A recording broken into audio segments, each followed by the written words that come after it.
So you were kind of starting to tell me, but I kind of held you off until, we had it recording. So well, it was take it away.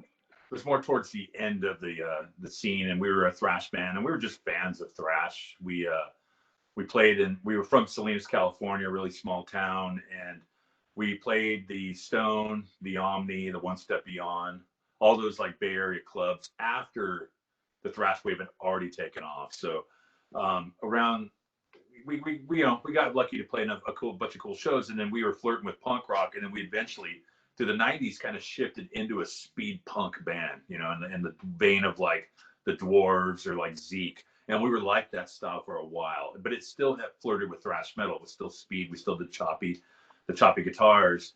And then eventually during the second wave, we morphed back into our original thrash metal style, but got even more progressive with blast beats and hints of like death metal and grindcore, because that's mostly who we surrounded ourselves with, was punk and grindcore bands underground. Like we used to play in the early 2000s. We were doing like the Hazmat in Oakland or the Burnt Ramen in Richmond and a bunch of like underground shows, and then just eventually got to a point where we just had to get out, and we just started touring. And that's when we started touring heavily across the states, mainly around between the years of I want to say 2006 all the way up until about 2015. We toured really heavily, and then eventually kind of staggered out a little bit, and then finally like got together this last lineup. And then we, under a lot of pressure, we eventually agreed to a label, because we were predominantly a DIY band. We actually liked being a DIY band. We were used to it,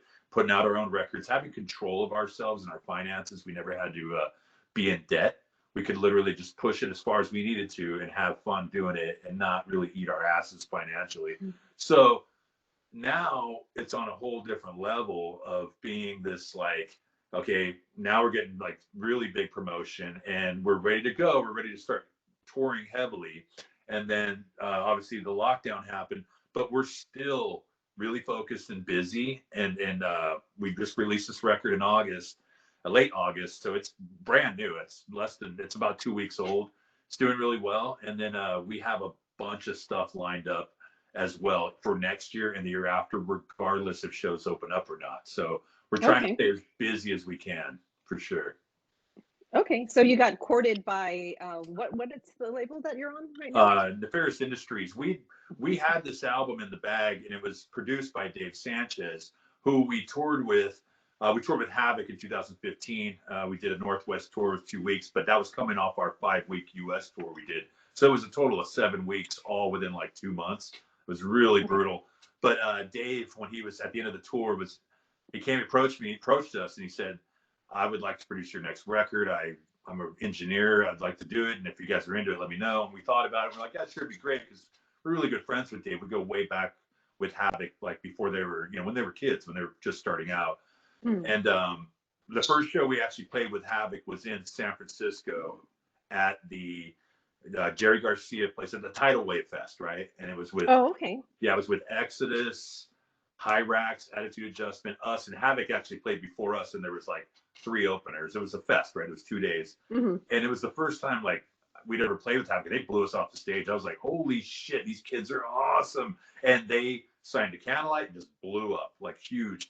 And we stayed in touch for years. And Dave was always like, hey, man, I really want to go on the road with you guys. And then we ended up happening, and it was awesome. So he offered to do our album, and we did it in the fall of 2018, but we didn't have a label to sign to. We were shopping it. We shopped it everywhere, door in the face, everywhere we shopped. Boom, boom, boom. Not interested, love the record, not signing anybody, right? And it was just a theme that we were getting doors slammed. And I was like, wait a minute, this label has some really crappy bands. Why aren't you looking at us? It was really kind of depressing. And then finally, Nefarious Industries just reached out and said, hey, we'd like to sign your album. And I was like, oh, yes. I looked at the label. We had a long conversation. It was a really cool deal. Guy his name's Greg Meisenberg, and he really stepped up and put us with an awesome PR company. And the album is it's off. It's everywhere now, and it's blowing up as good as it can in the digital age, So obviously you can't promote it physically with shows, but at the same time, it's on every newspaper, metal headline podcast, everything you can think of. So we're really excited about that. It's off to a good start. And he's really motivated and excited to work with us. So we have a bunch of things lined up after the release. We have a video coming out, and then we have another video. We have a couple playthroughs that are going to be premiered on different websites and stuff like that. And then also when we are able to tour, we're probably going to hit it really hard, and we want to do Europe and Canada and the usual circuits. So that's where we're at right now with Nefarious. Okay, yeah, you answered my question about your relationship with Dave and how that all. So yeah, it goes back a long way. It's not some recent thing. No, it's pretty incredible. Dave's awesome. He's a really good guy. He's very engaging, and he's very fun, and he's young and brilliant. And he's done very well with HAVOK. I mean, I saw them when they were like literally kids, and I've watched them just blow up to an international phenomenon, of touring with Megadeth and Anthrax. I'm just like, holy shit, those kids really blew up. And it was awesome to watch that happen. And then for him to reach out back to me, this old dinosaur, you know, skulking around Sacramento, just comes up and says, hey, dude, let's do this. And I was like, hell yeah. So it was, it's been really fun. Great friendship. And we talk all the time. We talk like literally. Oh, okay. Yeah. They are one of my best friends. Yeah, for sure. That's awesome. No, it's wonderful. I mean, they are super talented. And I was just watching that live show that just came out. I think it was like shot in Denver. Amazing. But it's great that, you know, he's supporting his peeps and, you know, trying to do these partnerships, because that helps you guys. I mean, because it's like, oh, Dave from HAVOK, it's like, he's awesome. So this band must be something special if he's like helping them and stuff. Yeah, it was really strange because he would always do like these interviews, and he would always drop Psychosomatic as a influence, you know, because he was like, you guys really influenced my music. And I'm like, wait a minute, dude, you're like 1,000 times bigger than we are. And he goes, I don't care. You know, that's great. He has a certain humility to him. He's not a rock star. He's a very cool and engaged guy. Okay. And you know, I was like, wow, I could really work with this guy. He just seems like a throwback, you know, an old school guy, but he's a young guy. So it's really awesome.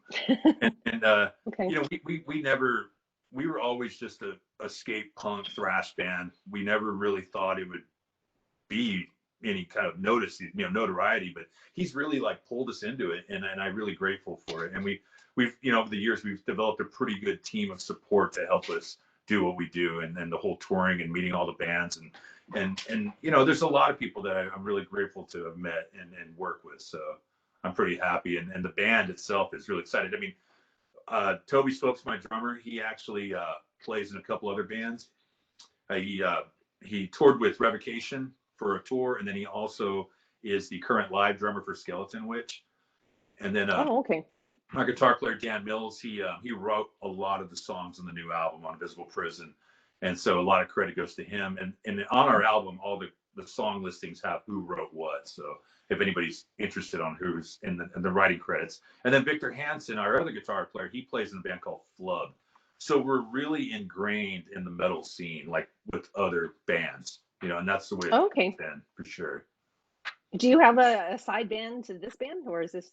Me? No, I'm an artist. I draw all the illustrations for the band, and then I do stuff I work a lot of work for other bands. This is actually a piece I did for a local band from Sacramento called Salinas. They're a thrash band. They're pretty good. You should check them out. And then I also have a podcast, and then I have a family. So one band's good enough for me. For sure.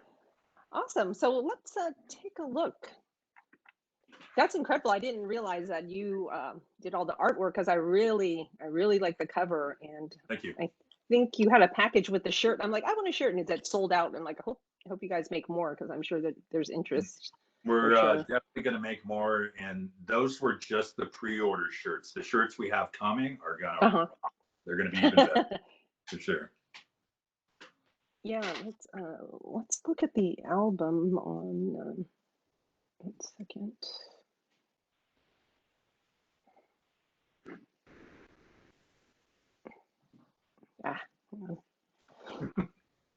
I hate this. Okay, hang on. I need to bring this up. How's it going, Jeremy? Hey, what's going on, dude? Hey, Jeremy. Sorry I'm late. Couldn't pull away from work fast enough. Tell me about it. Hey, how's the skyline out there, guys? Brutal. Not too bad. Not too bad today.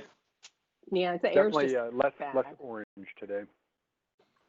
Yeah, I'm not getting orange down here in Milpitas, but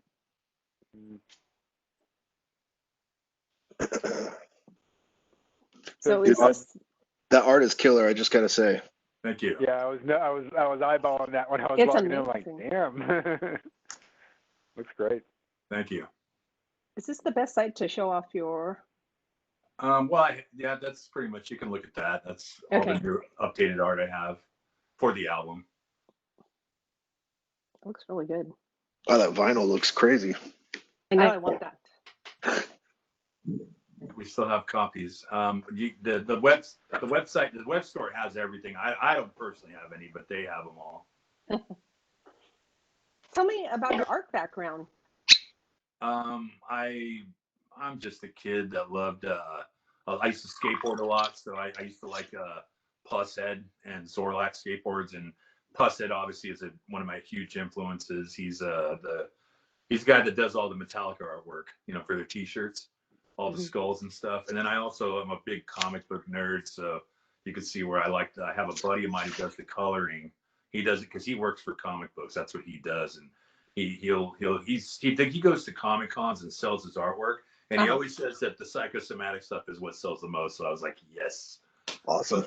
But other than that, yeah, I've been drawing obviously my whole life, but it's slowly starting to take off like the band at the same time. Like I'm starting to get a lot of gigs from other bands that are hitting me up now, and I'm doing some good stuff. I can't say what I'm doing because it's not out yet, but I've done a couple pieces for some other bands, and you'll see shortly. So Wonderful. I like I said, I'm really busy. It's pretty fun, for sure. Jeff, who would you say would be your favorite comic book artist? Tim Vigil, and he does he's a Sacramento guy too, and he does Faust. Have you ever heard of Faust? As in Goethe's Faust?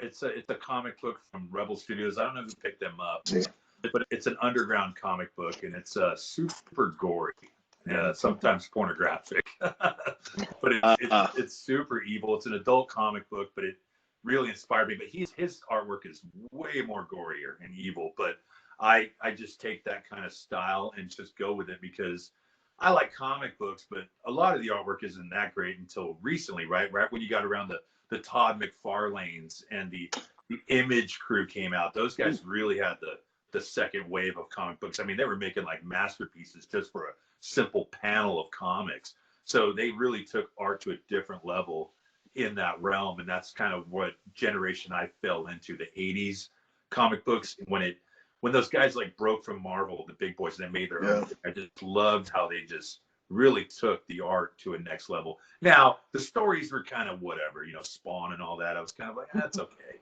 but the artwork was great. The stories to me are still in Marvel. They have the best stories. Sorry. I'm a huge. I was going to mention Jhonen Vasquez, whether or not he's an influence of yours. The one that did Squee and Johnny the Homicidal Maniac. I know who he is, but no, he's not an influence. But I love his artwork for sure. Yeah, He's great. That brings me back. Cool. That's cool. Then you just mentioned you were up in Grass Valley, so I think if that was for work, I think I know who you're partnering with, and if that's I won't mention it, but if that's the person I'm thinking of and the company, I think it's going to be pretty cool. And I think I'm going to be spending more money after I put in an order last night already for something. But if you're partnering with that person, I'll be spending more in the future. No, I was just up there seeing a friend. Oh, okay. That's funny. I was in Nevada City last weekend myself. Right. It was kind of strange. We had to beat the heat, Yep, that's where I was today, and in Grass Valley. But I was hanging out with a friend, and she wanted to show me how cool the city was, So I'm gonna go back over there with my fiance and our son, and we're gonna go check it out. It'd be cool. Very awesome. Cool. Just to get out of the city, because I'm in the suburbs of Sacramento and Carmichael, and it's just kind of blah, Yeah. Yeah, I know what you mean. For sure. So Jeff, I was going to share maybe a song or two since you're our main guest and we have time, and I would love to share whatever song you want me to share, and you could talk to it. Is there anything in particular? Oh yeah, just throw on the first single we had was "We Don't Trust You," which is the first song on the record. And if you want to, we actually have a lyric video for that thing too. So whatever, that might be it actually. Okay, let's do it.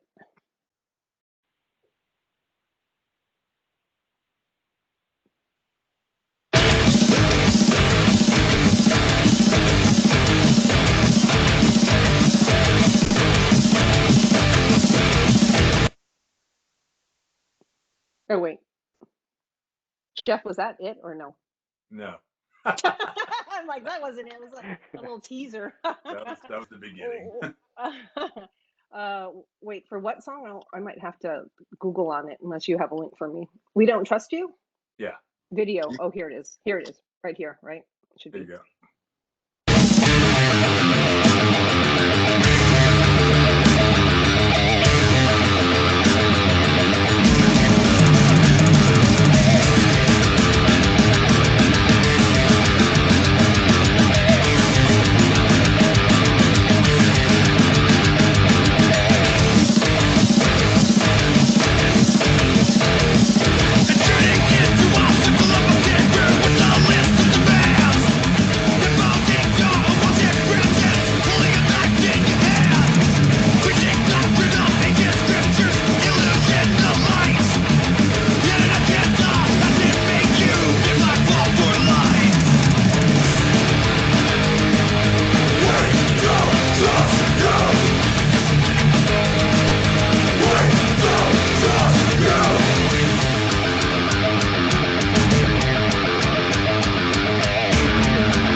That was awesome. Sick. Nice. Awesome. Nice. I had somebody come and visit. She's right here. Oh, I was going to say, who's that cutie? Oh. She was growling at my door, so I had to let her in, and she's going to bark. Of course. Oh, she's been good. Awesome. That was incredible. Yeah, the whole album is great. I wanted more after. I'm like, wait, and then just put on a loop. It was so good. So every song was solid. Thank you. Yeah, that was done by this guy who did the lyric video for Whitechapel, Queensryche, the HAVOK, last HAVOK lyric video. Okay. So that's what he does, is lyric videos. And it's a really cool guy. I can't remember exactly what his name was, Brian, I think, or something. But yeah, we worked on that for a little while. It was actually a while ago, and then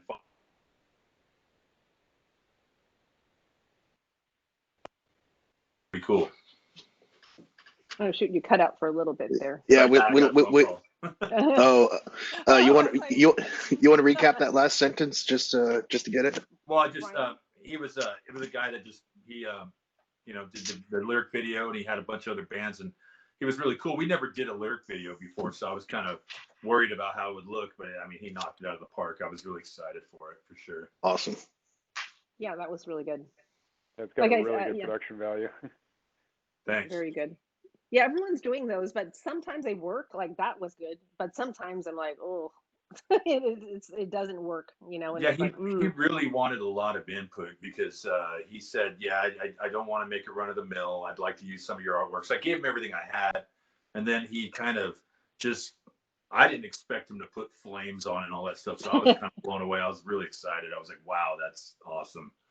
Yeah, and it turned out he's a nice guy. Yeah, for sure. And yeah, then we have a real video and an official video coming out in a couple weeks, and then we'll have another one after that, and then we'll have some playthroughs because that's what everybody's doing now.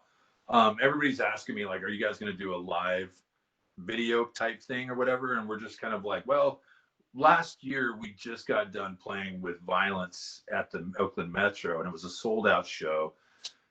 Phil Demmel had actually invited us to play after it was sold out. I mean, my mind was like, boom, I'm so excited. So we did it, and then a buddy of mine videoed it and had like 7 cameras on it, and it looks really good, and it's on YouTube. The full concert is up. So we'll just put that out, So, I mean, it's already on there. So if you look at Instagram or YouTube and look up our page, you can find it for sure. Oh, awesome. Yeah, I was at that show. That was awesome. Great show. Oh, were you on the second day or the first day? I was on the first day, and then the second day was that that late afternoon show. So that was us. We were on the next day because Patriot was on the first night. And we were on the second. I was like, I don't remember seeing you. Okay, that's why. Oh darn! But it's on YouTube or whatever. So yeah, it's on YouTube. You can find the whole show. Well, not the whole show, just our set. And we'd ask Phil, is it cool if we video? And he's like, oh, absolutely, do whatever you want. And then we asked Phil, is it cool if we cover Serial Killer? Like, I was gonna. And he was like, yeah, sure. And then he's all, and I asked Sean, and Sean was like, yeah, if it's cool with Phil, cool. And then that was it. It wasn't a big deal. And then when we were done with the song, we showed it to them. We were kind of like, we're all nervous, biting our nails, like, oh my God, I hope they like it. And they're like, yeah, sounds great. I was like, cool, all right, awesome. So we performed it live at our first Sean Killian benefit. That was in Sacramento at the Blue Lamp. And it was in I want to say late 2018. And then I did the Killian on Command benefit at the Midway in SF. Mm-hmm. And I got to sing Serial Killer. So, and that was a little harder for me because it was in standard E tuning on what the album is, on what they have. So I had to sing it as high as Sean does. And I'm like, this is impossible. I just don't have that kind of a voice because his voice is really high and it's all over the place. Yeah. So I just did the best I could and just kind of hardcore punk rock sang it, and it worked. And so when we did the album, I had to drop it down. We tuned it down to D because it's just that way it's in my vocal range and my voice ain't cracking or anything. So it worked out pretty good. Oh, it sounds amazing. I was like, like I'm sure it's good or else they wouldn't put it on the album. And I checked it out. I was blown away at how good it was because to try to do a violent song, it's a very ambitious, right? In the first place, especially the vocals. It's like you can even when we did Killing on Command, I actually had to figure out 5 violence songs, and I never realized how hard they are to play. And we're technical, we're a technical thrash metal band, but they're way ahead of their time, and their songs were not easy to play. And I studied before we did the show. And I get there and I'm like, I got this. And then nobody else knew what they were doing. Because everybody just kind of assumed, hey, it's an 80s thrash band. It should be pretty easy. Nope. It was a mad dash before the day of the benefit for everybody to get on board. I mean, people were like playing up until the night, and even during the show, rehearsing the songs right before up until they got on the stage. I mean, it was pretty hectic, to say the least. But it happened, and it was great, you know. And so Vio-Lence coming back was like really mind blowing after that. You know, we were just lucky that Sean made it out alive. And then for them to come back and actually kick in the door and start playing again, oh man, I was so excited. So it was our tribute to one of our biggest influences, and having them let us cover that song, we couldn't have been more happy, for sure. Yeah, you guys totally nailed it. So I would like to play it. So yeah, for sure. And just instead of like when the middle part, they had this like middle high end part, I was like, let's throw in a blast beat, you know, because that's kind of us. We do a lot of like blast beats, and it worked out great. So we were excited about it. Yeah, it was really impressive. I was like, you know, because I interviewed Sean a couple of months ago, and he was talking about Killian Command, and it's like, oh, this will be interesting, you know, because it's not easy, like what he does. It's very unique, right? It's not unlike anyone else. So but you guys killed it. He sings like an auctioneer. It's just crazy. It's like that's good. Yeah, it's pretty hard. Yeah, it was like for someone to just step in, it's like, what the hell is this? You know, type of thing. You know, that was the attitude. But this recording is really impressive. So hang on, let me get this queued up. Okay, I'm on the right screen. How was the Faust movie? Yeah, low budget. I got it on DVD, and it sucks. But I mean, it's really gory, which is kind of cool. But it's not as polished as like heavy metal. It's really crappy. I mean, the artwork that he does is nothing like the movie. The movie's it's almost like a parody of the comic book.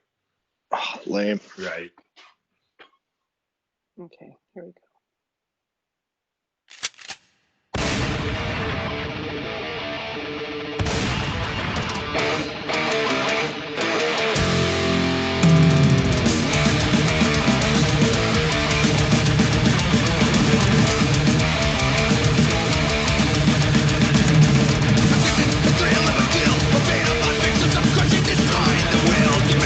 Vigorous speech, my mind is lost and it's really out of my reach. Richard,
So awesome. Damn. Oh my God.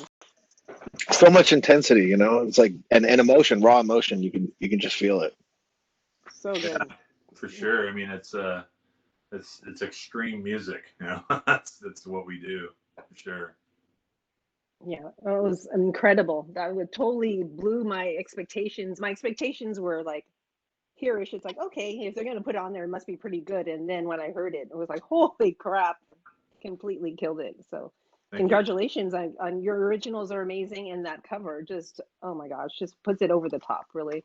Yeah, we well, I mean, you know, being signed and knowing where it was going to be put out, we were like, let's throw everything in the kitchen sink in it, you know, like hold nothing back. And you know, we've always kind of been like that. You know, we like I said before, we were kind of like a punk band, and we've had that punk attitude even to this day, like punk rock intensity, hardcore, you know, just brutal. And then when we crossed over into thrash metal again, we still held on to that formula. Like our songs are actually kind of simple. They're punk rock formatting with technical guitar riffs instead of like all this crazy timing and everything. No, the songs are relatively short. That's actually like one of the long ones. Mm-hmm. And because I understand that when you're in an intense band, stream music, the attention spans are really low anyways. So you don't need to have something that's long and it's like yeah. Well, plus you're carrying on the punk shorter time frame, right, for the songs. Yeah, exactly. So top 5 punk bands. Whew. Wow. Any genre, it doesn't matter. Okay. What generation, second or first? Either, both, doesn't matter. Okay, I would say Tim said second. I would say definitely the Dwarves are one of my favorites, and ZEKE. You guys ever heard of ZEKE? And then I'll probably throw Santa Cruz guy, Good Riddance, because I grew up with those guys. They're awesome. Known them forever. And then Supersuckers for sure.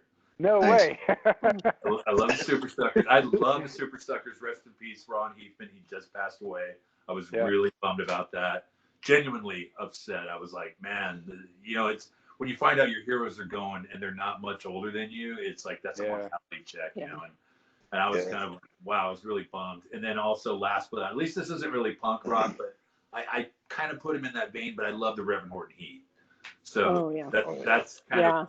You know, you think about it, like those bands all toured together, right? ZEKE, Dwarves, Supersuckers, you know, Reverend Horton Heat. It was like that real like sub pop clique that was in the second generation that I really adored. I mean, you had F.U.X and Lagwagon, which was cool. I was stoked that punk had come back and kicked the door in. I was really happy. But I'm actually a throwback from the original punk scene, and that's, you know, Black Flag, Minor Threat, Dead Kennedys, all the greats, you know. So, but the second generation was big, but I was still in the like kind of, I like that even in that second wave, there was other things that I loved more than the actual bigger like NoFX and Offspring. It was a little too big for me. Yeah, something more like Attila the Stockbroker, or you know, maybe even Bikini Kill if they would count for punk. Totally, yeah, some gritty, you know, and and just to throw like kind of a crossover thing, I've always loved L7 for sure. That's one of my favorites. Yeah. I only saw L7 once. It was with who the hell was it with? Shonen Knife and oh hell yeah, nice. I don't remember who else it was. I remember it was 93, and I remember it was a couple months before I saw Nirvana. Was that Nirvana on Bleach? Oh no, this was later. This was in 93. That's when I saw him at Cow Palace. Oh wow, that was when they were huge. Yeah. Unfortunately, I'm not old enough to catch them when they were pre Nevermind. I stayed away from Nirvana, to tell you the truth. I like them now. I really appreciate what they did, but they were so big. I was kind of like, I don't care, you know, because I was so underground at that time. I only looked for underground bands to be into. And I kind of was kind of bummed because I had heard of them. I remember when Bleach came out, I heard it. I was like, oh, this is kind of cool. It's like a punk band, but it's a little weird. And then they toured and they played the Catalyst with Dinosaur Jr. in Santa Cruz.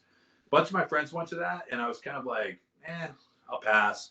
Next thing you know, they're the biggest band in the world. Yeah, dude. I was like, wow. And I was kind of like, okay, that's cool. I'm gonna go over here. I'm gonna rock some Dwarves and Supersuckers, some really cool shit. I was way into that. Yeah, my cousin said he saw Nirvana and the Melvins and Tad at the what's that small club in San Jose? Closed. Cactus Club. Yes, at the Cactus in like 1990 or so. Sick. I was so jealous. I was like, you motherfucker. We played with the Melvins in '90 as well, and it was at the Santa Cruz Vets Hall with Bl'ast, and we were the opening band. Oh wow! And it was so fun, but it was weird. It was really weird. We actually we were from Salinas, and all the Santa Cruz heads knew that, and they were kind of like, there was this like weird rift between Santa Cruz and Salinas. I had no idea about. I didn't know about it. We were just kids, right? We were just kids excited to play with the Melvins and Bl'ast. We're like, yeah, we're so stoked. And so we get on the show, and these Santa Cruz is like this. What's the rift? Is it like some grapes of wrath, vengeance or something? I didn't know what it was at first, but what I found out was it was a surfer thing. And it was surfers from Santa Cruz were like boxing or like kind of challenging the surfers from Moss Landing, which is a little south, for surf territory, right? And we got caught up in that because I guess all the Salinas heads would back up the surfers from Moss Landing. I had no idea. This is Gator, and you guys were in the middle. Over here riding skateboards and fucking not giving a shit about the beach. So I somehow get caught up in this, but it kind of worked out for us because we were the only Salinas band that could regularly play Santa Cruz and not have any problems. Since then, I heard that like it's really tough for bands to play. They just don't like each other. It's really weird, but whatever. I don't care. Well, it doesn't affect us, so we're cool. What are some other bands that are from Salinas? Sorry. Well, really good friends of mine, F.U.X. They are signed on Mystic Records. They got an album out. They're kind of like speed punk, like just fast hardcore, like traditional 80s hardcore. Okay. There's a band called Worship, and they're kind of like they're kind of a little doomy, kind of proggy, kind of hardcore, like post-hardcore, I would say. Okay. And there's a badass thrash band called Phantom Witch that is relatively new. They've been around for a couple of years, but their kids are like totally like these young guys to me because I'm like 50. I'm old, I've been around for a long time. But they're like the next generation doing thrash metal, really done well, not sketchy or beginner. Like they're actually really good. And I was like shocked that there was actually like a scene in Salinas because we've been in Sacramento for years. We've been here for 20 plus years. And I just heard, there's a sick band from Salinas, and I didn't even know who they were. So I got in touch with them, and we actually went down there and played a backyard party with these kids, and they had all their kids there, and we were just there, and I was like, put us on the bill wherever, we don't care. And they're all like kind of like, whoa, we're Psychosomatic, what are you doing? We're just like, hey, we just want to like connect with the younger generation, and we did it. And it was great. And then they were like bummed, and they're like, hey man, we don't have any money to pay you. We only got like $50. I was like, dude, it's all about the experience, right? Like, you're just spreading the love, right? Yeah, we don't do this for money, especially like when it's in our hometown playing. We're obviously just trying to connect with kids, and it really built some friendships that are from the second generation that are still going today, and it's awesome because we have the mentality where we don't do this for money. If you do, you're going to be highly disappointed. But playing thrash metal everywhere, it's fun, it's cool, you get a lot of cool things with it, but at the same time, you're building lifelong bonds, like I did with Dave Sanchez, same thing, right? And a lot of other people, and those things are more valuable than money will ever be, because that's experience that goes on far and wide to all over everywhere you visit and people you connect with, and we've always, like I said, always being a DIY underground band. Those relationships and friendships mean so much more. We're not the guys that kind of, oh yeah, I'm gonna go play a show, I don't have time to talk to you. Fuck that, dude. Come meet me by the merch table. Let's bullshit. Let's hang out. Let's go have a round of beer afterwards. That's how it's genuine. I never got the whole rock star thing. It just doesn't work for me. It's stupid. And I got to say this: that the bigger bands that I've met, they're not rock stars. They're really sweet people. When you get to know them. I mean, you got to understand that everybody has a limit, and they might be at their limit where they don't want to talk to anybody because they're sick of it. I respect Yeah. them. I'm like, hey, they're not down to talk. I'm not going to bug them. But every now and then you'll talk to somebody. They'll be like, just like your regular old pal. Like, it's not a big deal. It's awesome. Yeah. You know? That's awesome. Yeah, I think Sean Killian was also talking about the new generation and being excited about connecting with these younger kids who aren't kids like our kids, right? Because we're dragging them along to the gig, right? It's these new people that have no association with any of us, right? But they just show up. It's like, yeah, I heard you on Spotify, I heard you on YouTube, and wanted to check it out. And so he was completely stoked over the moon about that. Those new fans, no association, just people that discovered them. And I'm sure you will have the same experience, or already having that same experience with new fans, not anyone from before. I got a story about Sean Killian. Back in 1990, same time with Melvins and Bl'ast, when we were first starting, we were killing it. We had a show. It was 1991. It was at the Watsonville Vets Hall. It was Vio-Lence, Defiance, us, the Mentors, us, and like a ton of opener bands, right, that were on the bill. Well, we didn't get to play, and everybody after us didn't get to play because somebody got stabbed with a screwdriver, and the cops came in and shut the whole shit down. Oh, God. But we ended up driving back to Salinas, and a couple of our friends had a warehouse there, and they're like, hey, come play this warehouse. So we go play this warehouse, and the word of mouth spread really fast.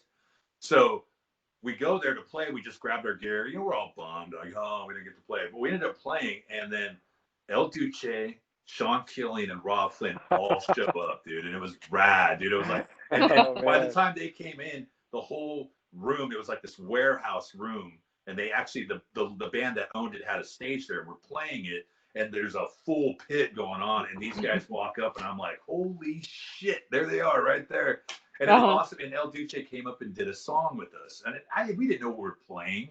We just started playing whatever, and he just started singing to it, and it was hilarious. And I was like, oh my God. Yeah, it was so. And actually, that video of El Duce on stage is on YouTube. You can find it. Oh. It's Psychosomatic, 1991. It's you're gonna get sick when you watch it because it's a camera and it goes like this, and the guy had like an actual big camera, you know, like a for VHS, right? And it was really cool. And I have that. I put that on YouTube, but that was the first time I ever met Sean Killian, and he was like probably the coolest dude I ever met. And then here we are, jump 30 years later, and then all of a sudden I seen him at a show at Harlow's, and I let him hear my band. We started talking, we caught up, and then he started coming to our shows. Just by him and Dana, his wife, they just started showing up anytime we played Sac because he moved to West Sacramento, and he was living there. And then next thing you know, he's like, "There's Sean Killian." Oh fuck, like that's fucking Sean right there. That's before he got sick. So it was really cool to build that friendship with him. And the guy's never acted like a rock star to me. I mean, he was super cool. And so all those guys are just Vio-Lence, man. They're fucking way stoked, dude. I'm stoked they're back for sure. Yeah, no, it's exciting. And yeah, you're right about Sean. He was I think I met him in 88 or something like that. He was my first interview. I used to write for like The Informant a long time ago. But yeah, super cool. And most people in the scene were pretty cool. But Sean's like totally up there, like straight up guy, always super respectful, always like, how are you? Like, how's the family? Like, how's it going? How's San Francisco? Just very thoughtful. So he's one of the total upstanding guys for sure. And then I think at that time I was 20 years old. I had some friends that moved from high school to San Diego, right? And they were like, hey, Jeff, come on down, man. You don't have to be 21 to drink in Mexico. Let's go down there. Rage, dude. We're going to go rage. So I get on a Greyhound bus because I have a car. And so I get on a bus and I go on a bus on a Greyhound. It took me 9.5 hours to get to San Diego. I get there with my friends and they all jump up and down and go, guess what? We got a surprise for you. We're going to Tijuana. I'm like, great, let's go. I don't want to drink. They go, but no, it's at a club called Tijuana. Or no, it's in Tijuana. It's called Iguanas. And the bill is Overkill, Vio-Lence, and Excel. And, oh my God. And then in Mexico, right? And I'm 20 years old. I'm not even old enough to drink, but I went in there and just got shit house. and it was so violent. Like the venue had like these weird like barbed wire stuff. And it had like 3 levels. Have you ever heard of it? I was there for the Death Angel and Forbidden. They played there in 89 or 90. I know. It was just like a Scorpions video. The Scorpions video, with all the chain link fence, like a prison almost. Exactly. And people were jumping off the balcony into the crowd in the back. Like the people that are in the back on the floor were getting hit from people like looking up. And I was like 20 years old. I just jumped on that stage and just ran and did a full-on frontal flip into the crowd, probably about 10 times. It was so much fun. God. And I think I remember somebody grabbed me and shook me and like was yelling at me. And I was like, what the hell's your problem? And he comes up to me later and he goes, "You were looking at my girlfriend." I'm all, "Okay, you're drunk. I don't want anything to do with you." He's like, "You're looking at my girlfriend." I'm like, "Dude, I don't even know who your girlfriend is." He goes, "She's right there." And she's like, she's got her face on her palm, she's face palming, like embarrassed, right? And he's all drunk. And then my buddy jumps in. He's like, "Dude, are you really going to get mad if somebody looks at your girlfriend? Like, that's a compliment, dude. What are you doing?" And he kind of talked it out. And the guy was like mad at me and screaming at me. And the next thing you know, when we were moshing and everything, he grabs me and he's all, "Yeah," because that's what violence did. Is it didn't matter what you were pissed about. You guys just broke down and just did not care. That's so cool. Next thing after the show, we're doing shots with him and hanging out with him, and it was great, you know. And that's the beauty of thrash metal in the late 80s, early 90s. It was awesome. Yes. Was he pissed off in English or Spanish? He was a white guy. Yeah, he was okay. off in English. He was kind of big, and I was really small and skinny. And like, oh my God! Like, and I knew we were in Mexico, so you're not going to call the cops. You have to deal with it. But no, it worked out great, and it was a really awesome show. I had a big old goose egg, you know, like in my eyebrow. It was pretty brutal. I mean, it was violent. It was really violent. And Dean Dell had the leg cast, like he'd hurt his leg. That's when, I know exactly what you're talking about, that era. Yeah, that was something to behold, and I'll never forget that for sure. How fun. Yeah, I kind of, when you said Tijuana, I'm like, oh, he's going to talk about iguanas. That was like totally one of the funnest places I've ever been. You know, it's like warm and, you know, drinks are cheap and just such a great time. And I was young back then, so I was just stoked to even be in a venue and being able to drink. That was my first time. I was like, "Oh my God, this is great." And we'd always like go and get drunk at on the side of the stone, you know, on the street. SF, we'd get drunk, or like, you know, on the streets by the cars, we'd get drunk. But I could never like go in the venue and have shots back then. Yeah, exactly. It's more impactful when it's your first like legal, you know, session. I mean, because like, I'm English German, so it's like I was drinking beer at 14, but it's like, really bad. You know, but then I finally turned 21. I went to the bar. I was like, yes, here we go. Now I can deal with it. And now I'm like, this kind of sucks. I'm going home. Right. Yeah, it's expensive for sure. And that's the thing is, I you know, now I'm 50 years old. I'm 4.5 years sober and clean, and I've been through the whole ringer. And I'm just, I think that's a lot of reasons why now things are starting to cool for us, because I'm more focused on more of a business angle, more of getting us out there, as opposed to back then it was more self-indulgent. It was like, let's rave, let's party, and I don't care, you know. And that's it's counterproductive. I mean, it's cool, it's fun, but you're never gonna like. But it gets boring after a while. Exactly. Right. And you can't really grow, you know. No. Or you either grow by sobering up or you burn out. Yeah, and I was burning out fast, and it sucked. And to have this kind of music and play this music up until like your late 40s, you got to have some kind of stamina, and that was gone. And now, you know, I'm clear-headed. I know what we need to do. I can prepare. It's really fun. It's actually, I give a shit now, so it's pretty cool. Now that actually, sorry, Marge, I don't mean to like take over, but that just kind of leads me into a question. You know, being an older cat, you know, in a heavy band, you know, physical therapy and physical health is a big concern because you're not 20 anymore. So what do you do to warm up and stay in shape, you know, for when you have to perform like a 20-year-old? Believe it or not, I have to book my shows or tours way ahead of time so I can build up stamina. I have an elliptical in my living room, and I really get focused on. I do interval cardio and I diet and try to like not just lose weight, but get to where my stamina, where I can sweat for 30 minutes straight and not even breathe anything, just be totally fine. And my voice has to warm up. I have to sing for at least 2 weeks to kind of build some kind of like callus to it, to where I can the scales and everything. Because if I just sing raw, I'll be gone by the halfway through the set. It'll just go. So I have to build some kind of stamina up with it, because I kind of sing at a certain pitch and I just spit. I don't really like kind of go all over the place. That's one of the parts that was hard about covering Vio-Lence, is because his voice is all over the place. I actually had to kind of like level it out and just be a little kind of like that. And so, because he's like, accept your limitation, you know? Right.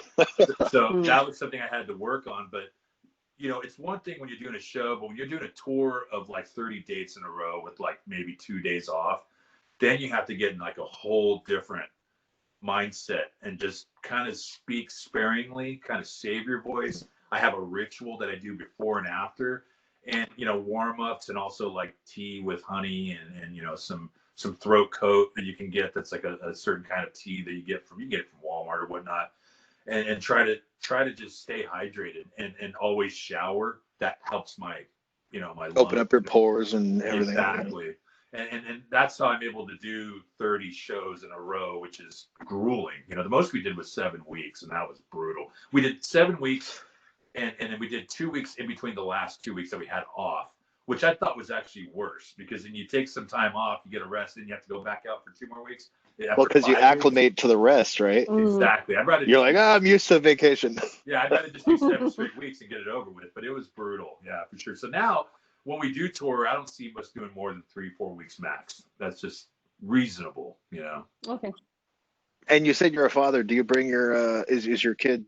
Do you bring the kids on tour with you? Like I remember Soulfly, like Max Cavalera used to have his kid on the side of the stage. Well, he's only 12, and he's my stepson, and no, I'm like, you need to go to school. School is number one.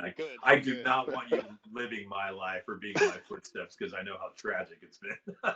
So I definitely want him to be educated and live a really good life, for sure. Because to be honest, I mean, a lot of us, me and a couple of guys in our band, we've had like really troubled pasts in our childhoods, which is why we play this kind of music, and why we all did as friends, because we all had similar backgrounds of like just abandonment and all kinds of things. And then when you get together with the same like-minded people, you can produce something really cool, and it gives us some kind of purpose and, excitement, instead of just dwelling on all of our childhood crap, Well, but I mean, but the pain is what kind of creates the best music, Absolutely. And finding someone that relates to whatever abuses was endured in childhood, it makes it that much easier. Yeah, it's cathartic that way. Definitely. I grew up in a kind of strict Catholic Hispanic family that had a lot of addiction. Yeah, born and raised hardcore Mormon, dude. I totally know what you mean. And I'm married to a Mexican Catholic, so it's all bad. Yeah, so I consider myself recovering Catholic, in a sense. But I don't knock the religion. Everybody's like, you are who you are and what you like, and I totally support anything that anybody wants to do. I'm all about, like, personally, I'm like, do what you want to do, But me personally, I couldn't accept the whole authority thing. Was really rough on me, and I just became a problem child. I was like straight up like AC/DC lyrics were my life problem child. It was really tumultuous when I was young, and then having this output of artwork and music really gave me an out from going to prison or being psychotic. Yeah. So I was really, and that's kind of run of the mill, for our kind of music, for sure. Are you first gen? First generation. American. Your parents or your parents are a Hispanic American that have been here for a while. Third generation. Oh, third. Okay, so your abuelita was from. Well, my grandmother was from Mexico, and my grandfather was from Arizona. So they married. That's how they got over, and then they had my father, and then he moved from Arizona to Salinas, and then met my mom, and then. I only asked because I joined into the Hispanic, and so my daughter's the firstborn American Mexican. Wow. So it's like I'm trying to adapt to that cultural difference, Yeah, I mean, back in my generation, we were kind of more set on assimilation than culture, because not so much these days. No, but back then it was really super racist. That's why when people talk about racism, I'm like, my parents named me Jeff for a reason. They really did not want me to have a Hispanic accent, because they wanted us to assimilate, because back then it was extremely racist, and it was underneath. It wasn't something that was really talked about. We just dealt with it. It was just what it is. And instead of going down this, like, I'm not going to go down the path of what's right and what's wrong, because we all know that that's just progression, right? Like you know, life sucks, and then you adapt, and then you get better, right? Once you have control, then you're able to capitalize, and that's kind of what we're doing now, which is a good thing and a bad thing, because there's a lot of resistance for sure to progression.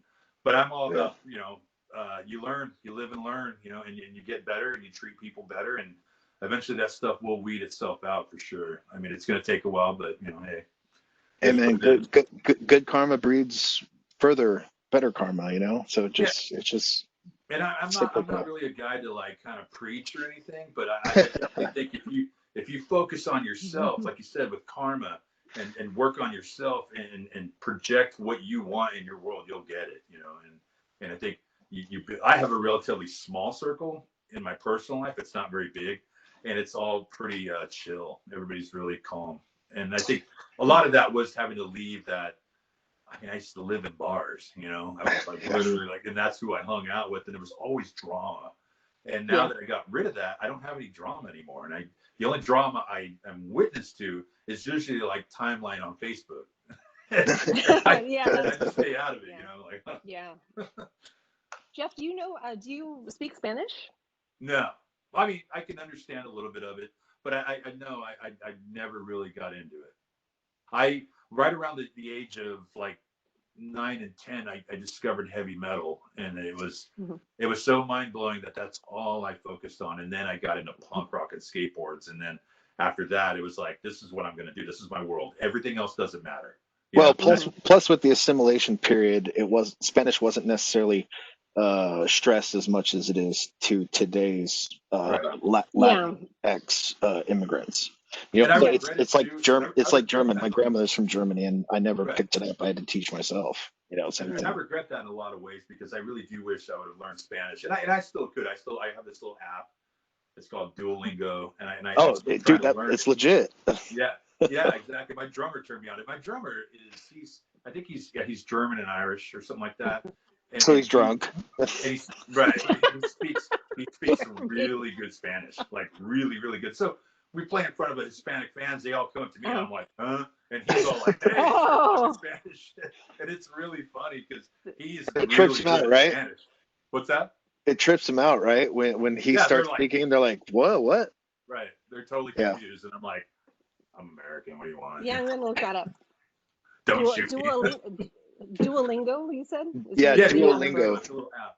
So cool. two languages. Yeah, it's an excellent application. Yeah, I'll check it out. I want to learn Mandarin now. After going to China a couple times for work, I want to learn Mandarin. I know Cantonese, but kind of, but not Mandarin. So yeah, but Spanish is, I mean, I totally want to learn Spanish. It's so important, especially being in California. It'd be great to. My big thing is how they word everything out. It's all backwards. You know, it's kind of like the way Yoda speaks, but in Spanish. So that's my only difficult problem with it. I know how to say words, but to line them up correctly to where it doesn't sound like I am talking at you, you know, like, you know, and the words are backwards and everything. Right, exactly. So that's my only problem, is how to get to the pronunciation and everything like lined up perfectly. And yeah, go ahead. Sorry. I was just gonna say, because in your head you're thinking it one way, but you're supposed to have the words mixed, you know, backwards for whatever it is. Sorry. Totally. Yeah. Guilty. That's cool. Oh, Jeff, before I forget, I wanted to talk to you about the podcast that you have. Yes. Oh yeah. I have a podcast. It's called the Jeff Salgado Show, and I've had some really good interviewees. I've been able to interview Blaine from The Accused, Sammy Town from Fang, Chris Pontos from Machine Head, Terry Butler from Obituary, Luke Pavich from Good Riddance. A bunch of guys that I've known for years and that really are killing it. And my podcast, it's audio. We don't have the Hollywood Squares or the Brady Bunch, which is really cool. I was thinking, now I'm looking at this and I'm like, hey, maybe I should try that. Yeah, but the guys are cool. I mean, they come on and I just ask them stories. My favorite one on there is Mike Nider from Bl'ast came on and he did it. And he had some stories that really blew my mind that I had no idea about. And he's talking about when they played with Slayer, right? It was Slayer, DRI, Bl'ast, and some other band or whatever.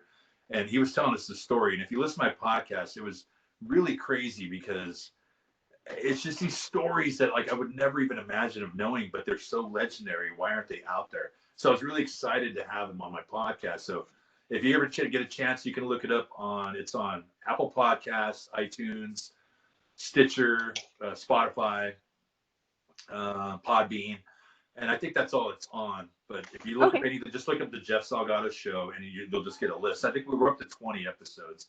And I recently did the boneless ones, which I had Max and Chris on there, and it was really cool. Oh, very cool. For sure. And then I had a couple other bands. Yeah, some death metal guys, some punk guys. I like everything, so it doesn't matter whatever venue it is or whatever. No, that's awesome, because when we were chatting before the call got recorded, so that's important, Jeff. So that's why I'm kind of doing this. It started out with coworkers.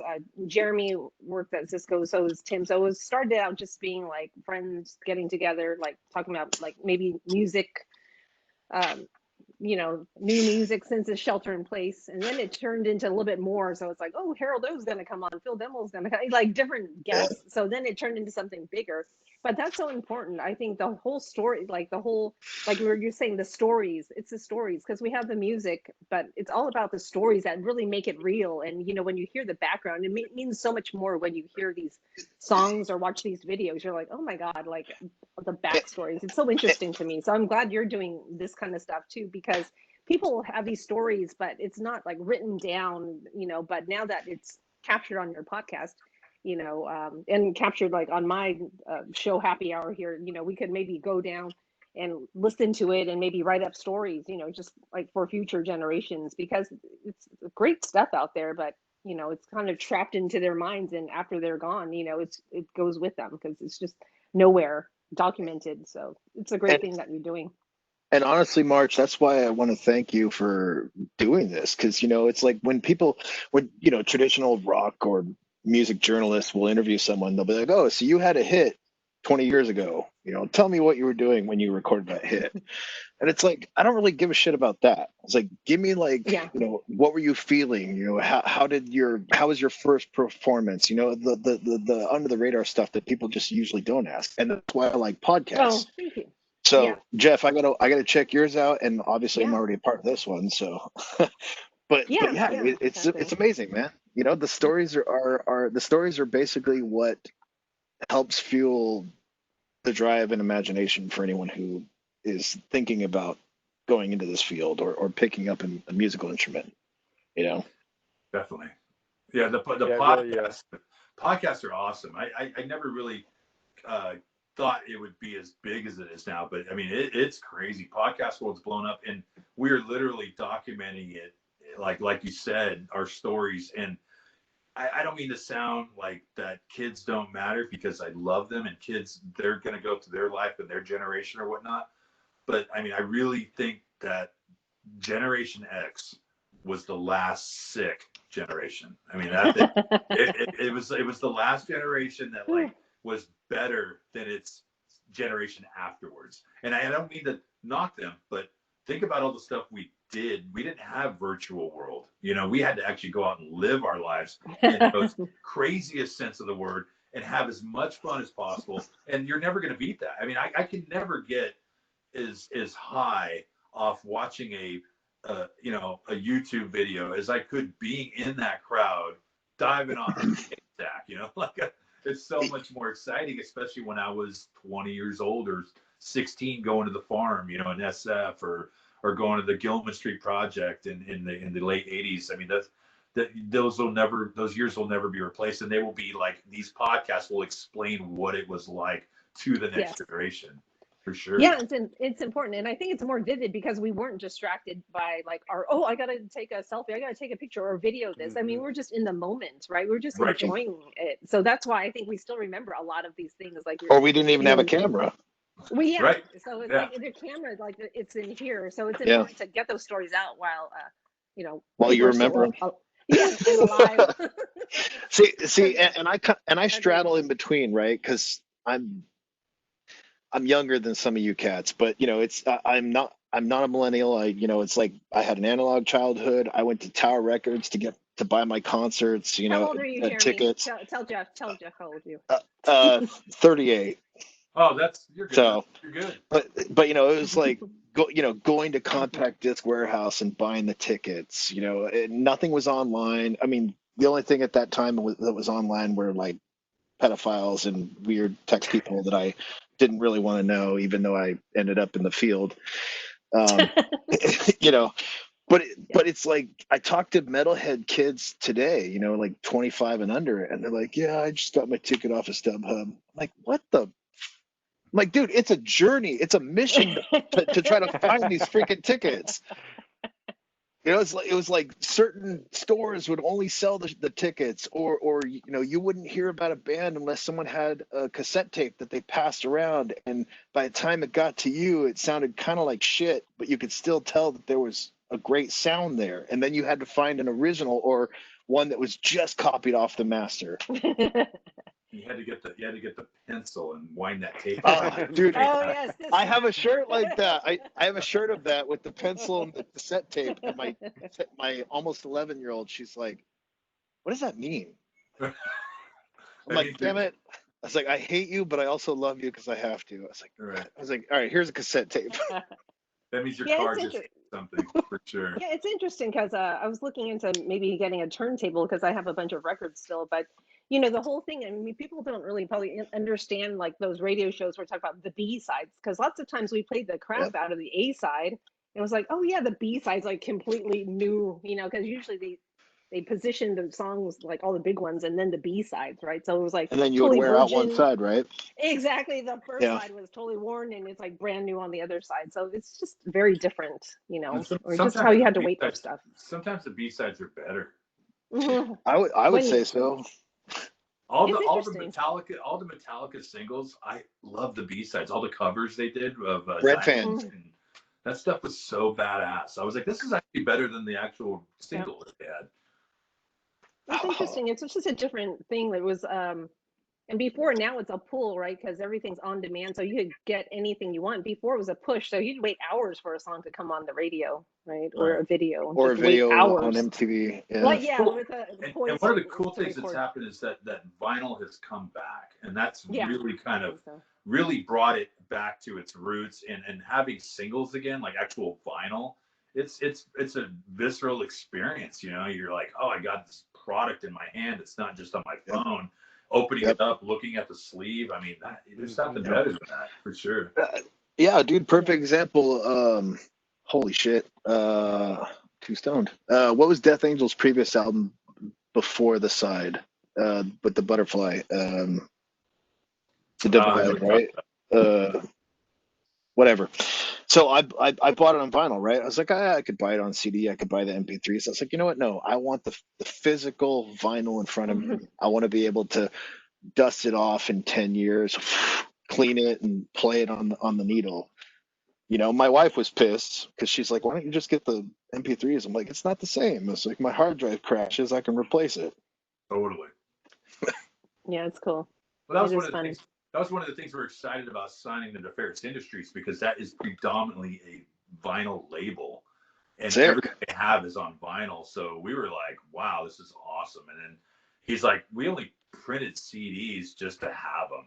We didn't really care, but they sold. They're selling really well. I think people just want to have something and they don't have a record player, but they still want something. I couldn't be more grateful that they bought it. So, but Nefarious Industries has really treated us well in this generation. Like, it's as good as you can get. I mean, labels, they're folding shop, man. We got so many doors slammed in our face. And next thing you know, the label's like fulfilling whatever contracts they have, and then they're closing shop. And I'm like, wow, that's scary. It's a little intimidating, but everything. Who are some of your label mates on Nefarious? Some of the bands. There's are you talking about bands? Yeah. Titans of Tachyon. Or Titans of Tachyon. This is a band that has one of the drummers from Imperial Triumphant, or you have the drummer from Imperial Triumphant, and a couple other bands that are collaborating with this. And they just released their album a couple weeks before we did. It's doing really well, and they're like kind of proggy jazz, like really experimental metal. It's really technical, super technical. Okay, It's really I'll good. look them up. Yeah, so I'll look them definitely up. check them out. And there's a couple other bands, Old Drugstore, and just go on that. And the label itself doesn't really have a lot of thrash bands, but it has a lot of people from kind of death metal bands doing other things with it, like side projects. And it's got a bunch of good bands on there. We're like kind of the first band that has like a history that they signed, because it's a relatively small label. They only have like 60 albums out. So we got lucky right at the right time, and he's totally facilitated everything for us, and we couldn't complain at all. I mean, especially the way bands are getting treated now, just thrown aside and everything. We were really excited. So we got lucky. I mean, we really got lucky. Mm-hmm. And I'm very grateful for sure.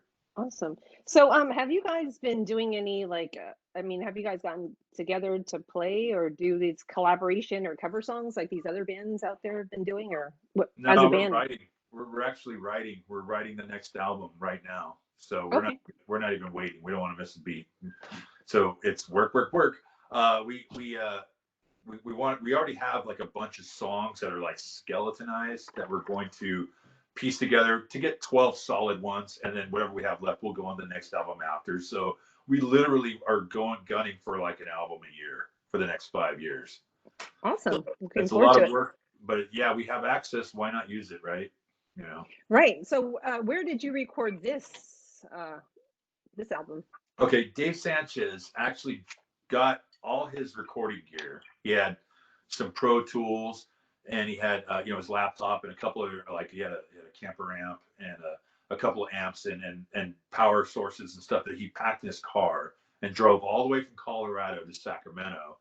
Oh my and God. we Really? did Wow. our rehearsal studio, and then actually we needed some more stuff, so we went over to Guitar Center and Home Depot and basically just bought it, used it, took it back when we were done, and then left. I mean, it's all within the policy, so we weren't breaking any laws or anything, because they have no questions asked return policy. So we're like, perfect. It worked out great. We probably won't do that again. It was a little bit of a pain in the ass because we recorded at our rehearsal studio, and you have other bands in the other rooms going off doing their thing. So we really had to wait till I think it was like the drums and the vocal tracks. We had to wait till there was nobody there, and so we're like tracking from midnight to like 9 a.m. Oh. It was brutal, right? And that was the only way we could do it. Everything else we could just go direct, and the guitar amps were so loud we could drown out everything else. But it worked, and we made it work, and it was really unorthodox. But my drummer Toby Swope, he lives in Washington State. So he's actually has a studio up there. So we'll probably do the next record up there where we can just be as loud as we want and not care about anybody. Oh, so cool. That's the next record, which we're probably looking at next year to go up there and recording. And couldn't be more happy. But Dave is he's very determined, and when he does something, he goes all out, and I have to appreciate him. And he really produced the record. He didn't just record it and mix it. He got down to every little riff, every little drum beat, and just kind of guided us in a way, because in the past, I did all the production before. I was a producer before. So I had to literally take a seat back and let him run the ship, and he did a really good job. He pulled out stuff out of us we never even knew we had. He was like telling me to hit certain pitches that I couldn't really sing before, but I nailed them, and he pushed me to do it. And he said, okay, well, that riff's okay, but what are you doing? So he actually got me to change a lot of the bass chords that I would normally do into something a little more harmonic. Before I would just do the low end and maybe a lot of the mirror the guitar riffs. But now he was like, no, you're going to do something completely different. As a bass, you're going to actually use your instrument. And he did it. And you heard on the first track on We Don't Trust You, I'm doing something completely different than the rest of the band. And it sounds really heavy, but it's full. It's like this full. He was telling me, he's like, think about funk bands in the 70s, right? Everybody in that band is doing something completely different. You got horns, you got guitar, bass, drums, are all doing something different, but it's all together simultaneously into some beautiful thing. He goes, you have 4 people in your band, you guys all need to do something different. And it was really interesting to take that perspective. And I think that's why this album sounds a lot more heavier than anything we've ever done, because it's very full. There's a lot to unpack. And the more you listen to it once, and you're like, okay, that's pretty cool. But if you keep listening it, you start catching things you didn't have before. Because layers. Exactly. We started layering everything. And then once you start seeing it and hearing it, you're like, whoa, it's actually music. It's not just a bunch of loud banging and crazy shit, you know. So that's great. That's the difference of having a producer and having somebody that's just recording your album. Right. No, he's sure. getting the best out of all of you guys, and you guys are kind of open to it too. So no, it's amazing. I didn't I guess have any expectations, you know. I just wanted to check it. I'm like, oh, something new. It's like, okay, I remember you guys from way back in the day.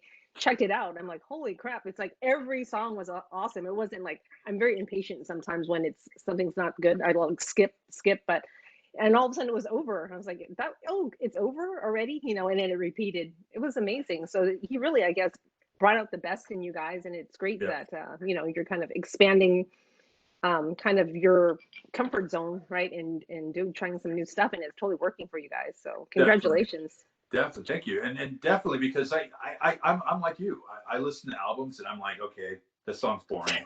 Next.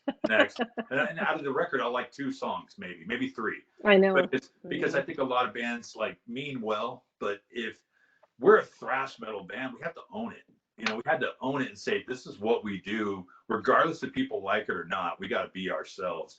And I don't like filler. So let's just chuck everything in the kitchen sink. And you know, to be honest, a credit to the band, Toby Swope, my drummer, Victor Hansen, the guitar player, Dan Mills, are all capable of writing their own albums by themselves. They can write anything they want, and myself as well. So we had so much. That's why we are like, let's do 5 albums in 5 years.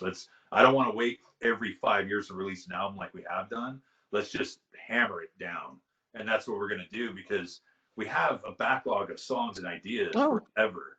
So no, strike while the iron's hot. And I mean, your album's so tight. It's just so perfect. Like I said, short attention span. And, you know, I just was enjoying the hell out of it. I'm like, oh, it's over already.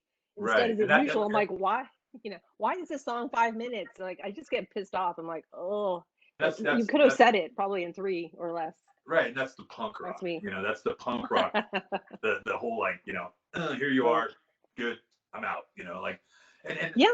I think a lot of the you know, when we have a lot to pack in there, at the same time, we don't want to overkill it. So we have a bunch of, like, I don't want the next record to sound like this one. I don't want it to be just where this, like, all right, it's the same old thing. Like, for reference, like Pennywise, like every song, every album sounds just like the last one. I don't want to do that. So we are going to experiment, but it's still going to be psychosomatic. It's still going to be thrash. It's still going to have that dichotomy, but we are going to get a little different. You know, I don't want to write the same album every time, but we have enough.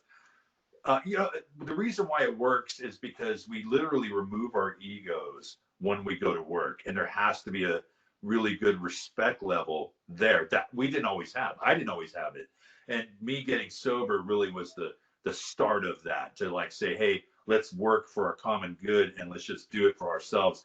And whatever egos we have, you know, it's all of us together, you know, and everybody contributes. There's not this, like, I might say, okay, I don't like this for this reason.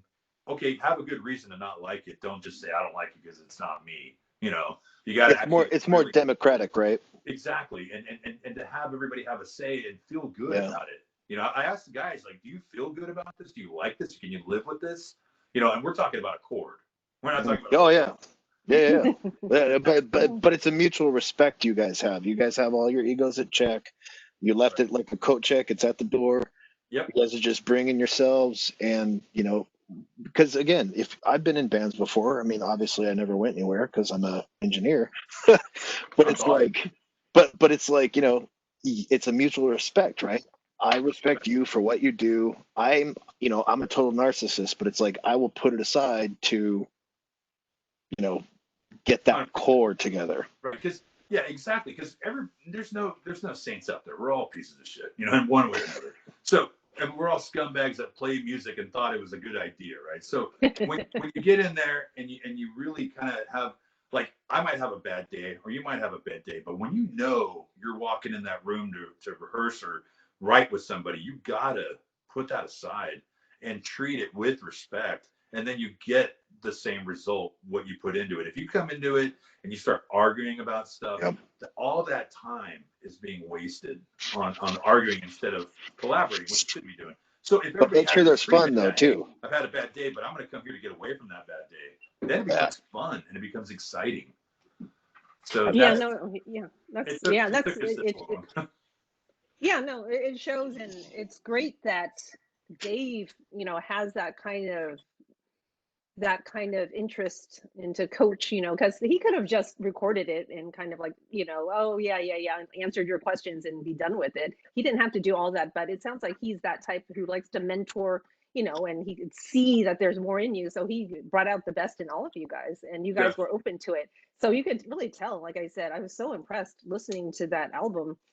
It was like, it's over already? Like, I wanted more, but that's a good sign. Instead of, I didn't have to fast forward or skip anything. It was amazing. So yeah, keep doing what you guys are doing. And I'm so excited that you're back and better probably than ever. Yep. So, congratulations. Yeah, he was involved in the pre-production too. Like, we did a lot of pre-pro. Our guitar player, Victor Hansen, knows how to record as well. So we tracked a bunch of pre-pro before we actually recorded it. And we would bounce that to Dave and see what he thought. And so he had time to absorb it. And then when he came in, he already knew what he was going to change and stuff. Oh, okay. And we had to be open to it. And he's like, you know what, if you're not open to it, let me know. And then a couple times it got where I was like, no, I'm going to hang on to that, And then even with Dave, there was respect issues. So we goofed around a lot. It was just because that's another thing that why it worked a lot really well is because we know Dave. He's not just some random producer that we don't know who's done like this album and this album, so he's going to come in and tell us what to do. No, I've known Dave forever, so it was really comfortable. So I'm very grateful for that, for sure. And actually, when we played the Vio-Lence show, he flew in and did our sound for that show. That was really? Cool. Yeah, I was like, wow. And he was on stage, like, putting the mics up, and the whole crowd was like, Dave, HAVOK. He's like, I got to work, man. I got to work. And that was hilarious. I was like, that's awesome. I was so happy. That's great. Sure. Great. Anything else, Jeff? We got a lot of stuff coming for sure. So we have a video coming, an official video that'll be premiered. I don't know where it's gonna be premiered, wherever our PR team premieres it from. Maybe we had some premiere on Decibel Revolver. I don't know where it's gonna be, but it'll be premiered later this month in September, and then we have another one that's going to be premiered later this year. And our guitar players and our drummer have some playthroughs they're going to premiere as well. And then in the meantime, we're just going to be pumping stuff out and maybe another single or whatnot. But we're really getting ready for next year. And whether we're doing shows or touring or not, we're still going to be putting out music. So for all your listeners, be ready. And we'll be around for a while. You're going to hear a lot more from us, for sure. Thanks for having me. Thank you. For sure. Thank you. I'm going to stop the recording.